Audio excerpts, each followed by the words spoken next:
Jammu and Kashmir Lieutenant Governor Manoj Sinha on Thursday administered the first dose of COVID-19 vaccine at the Government Medical College and Hospital, Jammu. Sinha had received the first shot of country's vaccination campaign has been widened to include people above 60 and those who are 45 or more and suffering from the medical conditions. LG's urged to the eligible people to come forward to get the vaccine dose. Jammu medical college में मैंने Covishield vaccine लिया है corona के लिए और मुझे लगता है मुझे तो पता ही नहीं लगा वैक्सीन लगी। मेरा निवेदन होगा जम्मू कश्मीर के सभी निवासियों से जो इस श्रेणी में आते हैं शीघ्र वैक्सीनेशन लेने का कष्ट करें। ये पूरी तरह सुरक्षित है। देश के वैज्ञानिकों पर और आविष्कारकर्ताओं पर हम सबको भरोसा है। The Delimitation Commission, a panel for redrawing the parliamentary and assembly constituencies in Jammu and Kashmir, has got 1-year extension, a move indicating that assembly polls in the Union Territory would not be held anytime soon.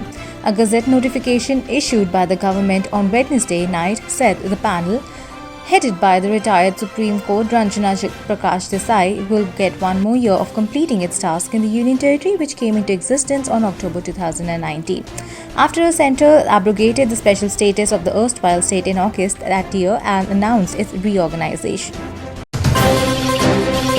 The United States on Wednesday welcomed the steps taken by the New Delhi to return to the Union Territory of Jammu and Kashmir to full economic and political normalcy, consistent with India's democratic values. State Department spokesperson Ned Price said the US at the same time continued to follow the developments in Jammu and Kashmir closely. The US policy with regards to Kashmir has not changed, Price told reporters at his daily news conference. The rising trend of the minimum and maximum temperatures continued in Jammu and Kashmir and Ladakh on Thursday as the Meteorological Office forecast rain and snow on Sunday. Srinagar recorded 3.9 degrees Celsius while Jammu City recorded 12.6 as a minimum temperature. Observing the Indian military faces greater challenges than any other military in the world, Chief of Defence Staff General Bipin Rawat on Thursday said there is a need to study the transformational concepts and to be prepared for the threats for the military primary arising from the China and Pakistan. In his keynote address during a national webinar on transformation imperative for Indian Armed Forces organized by the College of Defence Management, Secunderabad, Rawat said that India is facing complex security and challenging environment.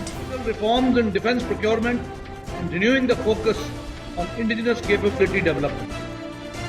We have already started working on joint structures.